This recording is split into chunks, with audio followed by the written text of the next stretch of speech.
Today's flexibility, mobility, follow along class is going to be nice and fast. Now, if you do want to make it longer, if you've got more time, all of these things can just be done for more sets or reps, or you can just increase the duration. For majority of flexibility work, it's just about time in position, visiting the position as much as possible. So if you've got more time, increase the time. If you've got shorter time, just do it more often. So let's jump in with the first movement. So we're going to start off with a Cossack squat. This is also going to be full body mobility. So head to toe mobility, specifically for handstands, calisthenics work. But if you're not training handstands and calisthenics, it doesn't really matter. We're just going to open up all of the body to increase range of motion for whatever you're doing. Now, start in a straddle position, so feet wider than shoulder width. We want to have an open hip. So what I mean by an open hip is it's this position, not this position. This is a closed hip. This is an open hip. So on open hip, straddle position like so. And all I'm going to do is I'm going to bend one knee. I'm going to keep the other leg straight, keeping both feet facing forwards, both feet flat on the floor. So I'm going to bend that knee, come back up again, bend the other knee, come back up again. So the movement from the front looks like this. And I'm just going to floss the hip. So just see what sort of range of motion I can get here. Now everyone's going to be different in terms of their flexibility in relative areas, depending on what they do. So you might have more of an open hip on this side when you bend the knee. You might have a more of an open position if you've got like longer in the hamstring. So your position, your movement is going to look different than mine and everybody else's. But the idea is that we're just going to try and make it challenging for ourselves, but slowly increase the range of motion as we go. So I'm going to go up and down there, starting to increase the range, making sure that that shoulder still stays behind the knee. Okay, once we get to a point where we're feeling like we're getting deeper, but we're starting to get a little bit stuck, then we're going to go into a little bit of rotation or movement side to side. So I'm going to come down to here, then I'm going to push across to the other side. So notice that I'm swapping sides. I'm getting a little bit more rolling of the foot, but I'm trying to still keep that torso upwards.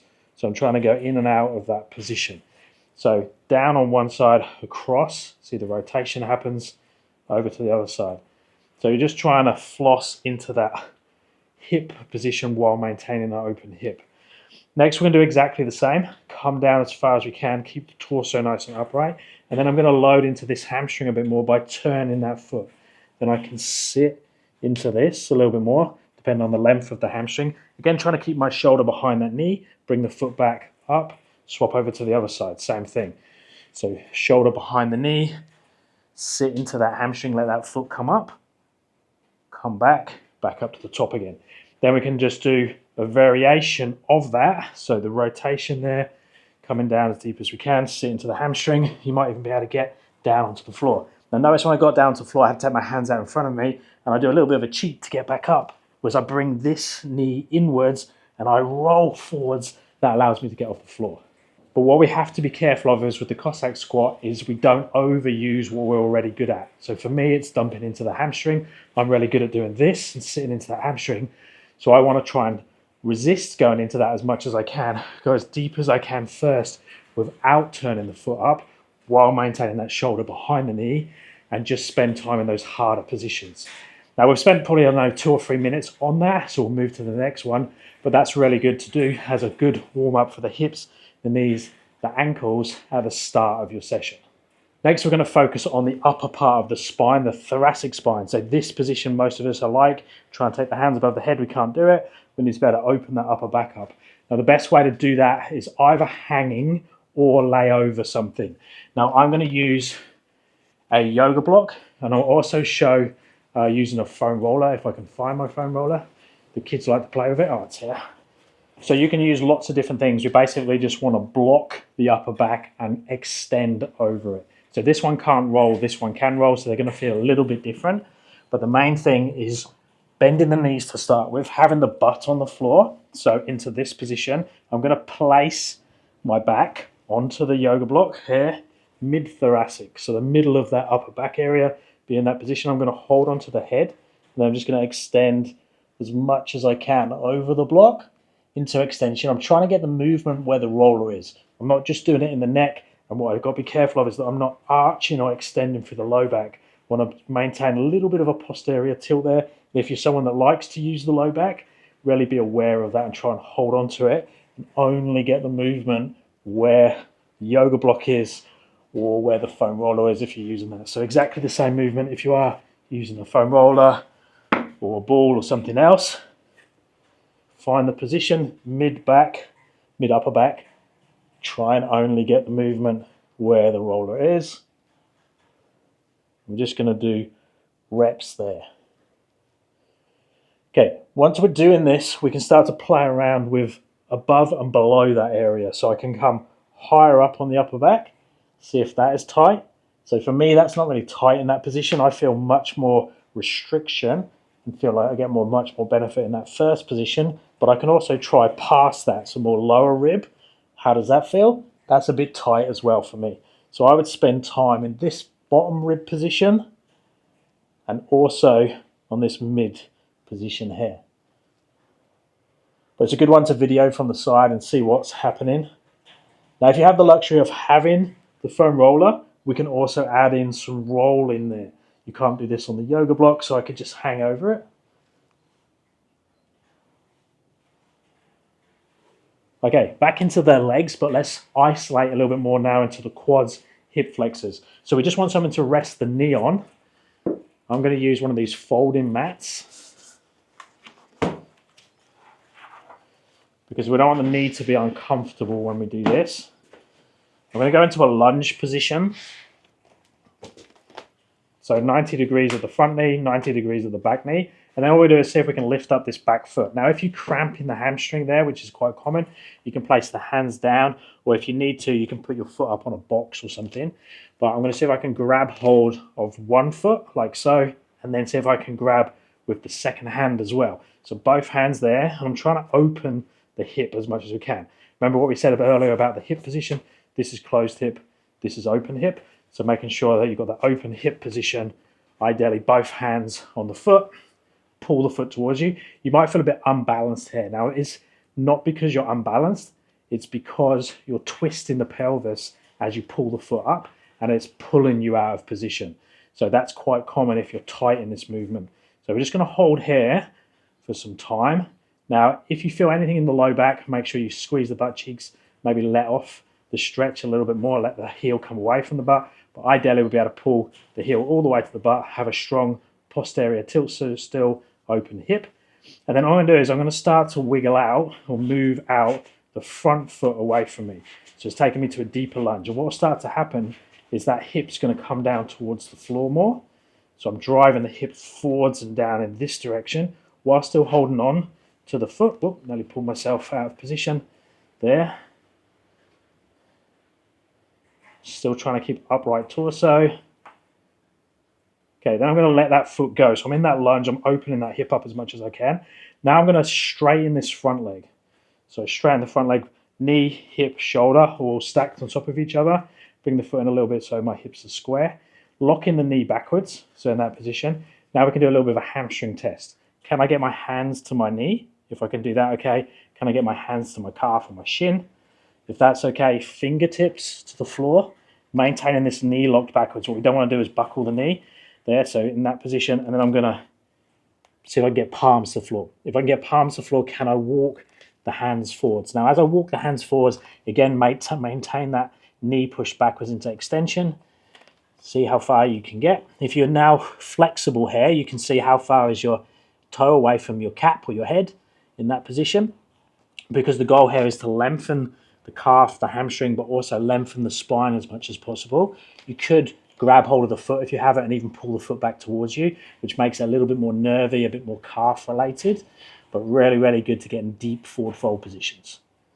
Okay, from there, we're going to slowly come back out. We're just going to swap legs back into that lunge position. So back to that start position. Then I'm going to bring up the back foot, grab hold of the back foot, bring the heel towards the butt.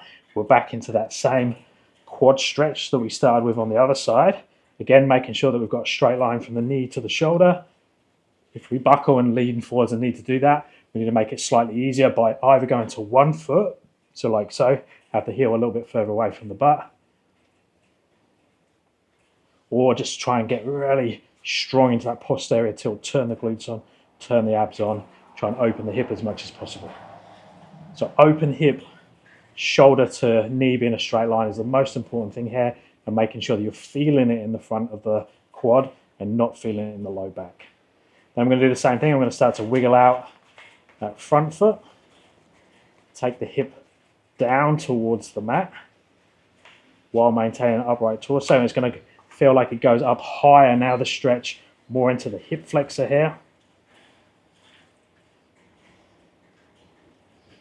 Like so, upright torso. Okay, we're going to let go of that foot. We're going to straighten that front leg, square them up so the hips are in line. Make sure the knee and hip are on top of each other there. Lock the knee backwards. See if we can get both hands to the knee comfortably, both hands to the calf or the shin. Fingertips, palms. Walk the hands forwards if you can.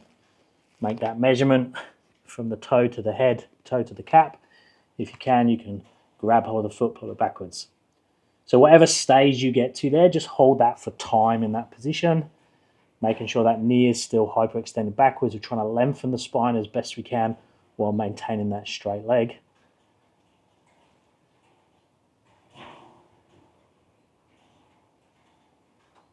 Nice. Okay, from there, we're just going to stand up. So now see I've standed up and I've got bent knees and my torso is touching my quads. I'm going to hug my legs like so. Pull my chest towards my thighs in that position. Then all I'm going to do is extend the legs as much as I can. So ideally here I would keep contact between the torso and the upper legs, and then I'm extending the legs all the way. Bend the knees again. Just do the same thing. So I'm going to try and keep that tension, that contact between the torso and the upper legs. If it's easy, I can pull down lower. So now see the chest has got lower towards the knee, and then I'm extending as best I can. And back again.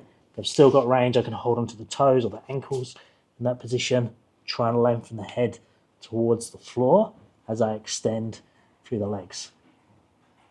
And that's going to take you into a really nice deep forward fold for you, whatever that is. And again, you can measure the cap now to the floor. How close is your head to the floor? So we're trying to lengthen. Any gap that you have here is going to be potential and show you how deep you can get in the future as you get deeper and deeper into that movement. Okay, I'm going to come back out. Now we're going to go into a shoulder stretch. Now, because we've opened the thoracic spine up already, this one's going to be more focused on the shoulders themselves. Now, this one you'll see a lot used in yoga, but we're going to do it a little bit different. That's going to carry it over to handstands a bit better. So we're going to come down into a 4-point position like this. So shoulders are above our hands, hips are above our knees, and toes are pushed into the floor. So from there, I'm going to walk the hands out as far as I can. So now I'm in this position. I'm also going to keep looking at the fingers and the hands all the time. So I'm not bringing the head down, which makes it easier from a mobility point of view, but doesn't carry over to handstands so much. So, and then in this position, I need to make sure that my hip is maintaining the position on top of the knees and the toes are pushed into the floor. If the toes come up, it tends to dump us into our low back. And in the next stretch, we need to make sure that we've got the opposite. We want to try and round the low back into a posterior tilt. So I'm trying to tip the pelvis backwards like this and not do the opposite and go into extension. So there, I'm going to go up onto fingertips, posteriorly tilt the pelvis, look at the fingers as I take the shoulders down as much as I can. Make sure those toes are still pushed into the floor. Strong posterior tilt. Keep looking at the fingers and we just hold there. Trying to open the shoulders as much as we can. Trying to keep the arms dead straight.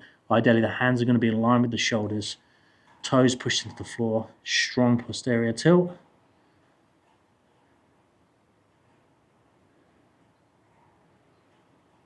Nice. And then slowly come back out. And we're going to go into straddle good morning. So back into that straddle position when we've done those Cosacks at the start. But this time, I'm going to turn the cap round for this. I'm going to drive the hip backwards. So as I take the hip backwards, I'm going to lean forwards. And I'm going to try and keep a flat low back or even have a anterior tilt, so have a curve in my low back. Drive the hip back, reach forwards. and down with the head. See how close I can get to the floor, and then see how high I can get back up again and get to that open hip position. So really important I get back to that position, then drive the hip back, same thing again. All the way down, touch. If you can, back up again. If you can't touch, you can put hands there, measure it in some way. You could put a yoga block there. You could reduce the hands, reduce the fingers. So you've got a target to reach. Try not to use your hands. So I'm not pulling on my legs. I'm not pushing off my hands in any way. Okay, once we've done that, 5 to 10 reps there, we feel like we've maxed that out. We're just going to come down onto the floor, go into a twisted pigeon position. So I'm going to bend this knee. So let's bend the right knee. I'm going to take the left foot over the right leg. So I'm in that position. Go as close up to the hip as I can there. I'm now going to take my left shoulder to my left knee. So right leg on the bottom, left leg over the top, left shoulder to left knee. So there, and then I'm going to take my right shoulder to my left ankle. So this one's a little bit different than you might have done in the past. So there, I'm going to try and pull my chest towards my shin in that position. So left shoulder to left knee, right shoulder to left ankle, and pull really hard into that, trying to get chest towards the calf. Then we're going to go over to the other side. So I'll just switch the legs. So now left foot at the bottom, or left leg at the bottom, right leg over the top. Try and bring the foot up as high as you can towards the hip. I'm super tight in this one. So if you see me struggling, that's why. So in that position, now right shoulder to right knee, left shoulder to right ankle, and pull into that position. Definitely need to do more of this one, I do. If you feel no stretch there, you don't need to do this one so much. And that's the case with all these positions. If it's really easy, you probably just need to visit the position and don't need to spend much time there. Try and spend more time on the ones that are challenging, less time on the ones that are easy. Okay, from there we're going to go into a straddle position. We're going to finish with straddle good mornings. Now this one needs a little bit more setup than the other ones in terms of finding the best position for you. If you're not so flexible, we need to raise the hips up. Now it could be raising the hips right up high on top of maybe a Kia step or something this type of height. And if that is the case, you might want to go into this position with bent knees and be a hare. The goal here is just to have a flat low back in the seated start position. If it looks like this, you need to make it easier and you need to raise it up higher. If that's really comfortable, try and go lower and see if you can maintain that same spinal position, so that extension. And then the other thing we need is something to push out. I'm a big fan of using a dumbbell here or something like that that's got a little bit of weight to it, but you can use a yoga block or your phone or anything you have around you. And then we're just going to sit down into a straddle position like this. So again, make sure you've got that position, not that position. If it's easy, go lower. And then we're just going to grab hold of the dumbbell or whatever we're using, could be that yoga block, and I'm just going to slowly take this further away from me. Now this is too easy for me, so I need to make it harder by going closer to the floor. I'm going to go one mat. Now I'm a fan of still using one mat, even if you're quite flexible here, because what that can do is if you get on the edge of the mat, see how it's tipping my pelvis more into an anterior position. So we don't want that posterior position, we want the anterior position like so. So it's like I'm pulling my belly button to the floor to keep that lengthening of the spine, not the rounding of the spine, lengthening. We want to go so far, as far as we can in that direction. And that's why we're going to push out the dumbbell. These dumbbells are really good because they take you to that next point. There's like a reference point. If you just got round dumbbells, they'll roll away from you. This one, I have to push it over to that next position. Okay, so that's starting to get tight for me. So I'm just going to hang here for a little bit. I'm going to take some breaths. And you'll do the same, but you just need to find where you're tight. So some nice deep breaths in and out. Okay, and then as soon as you can, if that feels okay again, see if you can go a little bit further. So wherever you're pushing out, try and maintain its position. Don't let it come back in this direction. Even if you need a breather, come away from it. Have a little bit of a breather there, but come back into it. Try and get back to it. Okay, so now I can feel like I can push that one more. Okay, so now I'm maxing out there, and I'm just again going to do some breaths and hold here for time.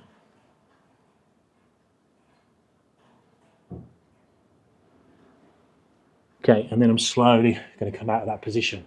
Now I'm going to rest here for 10, 20 seconds, just have a little bit of a breather. The next goal is to do repetitions, so good mornings of that, and I'm going to try and reach out to that position. The easier one will be to take my hands out like this, reach out to it. The harder variation is to take the hands up in the air, try and maintain this position. So I'm not trying to change this angle. I'm just going to come down, touch, hold for a few seconds, come back up.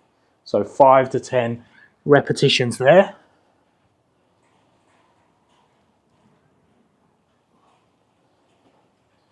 Trying to lengthen the spine, trying to keep that anterior position so belly button's coming down towards the floor. Nice. Okay, we've done head to toe. That's everything we're going to go through today. So like I said, you can either just follow that once, or you could do another round of exactly what we just done, or you could just spend longer in each position. Let me know if you have any requests for future videos, future follow-along classes, and I'll speak to you guys in the next one.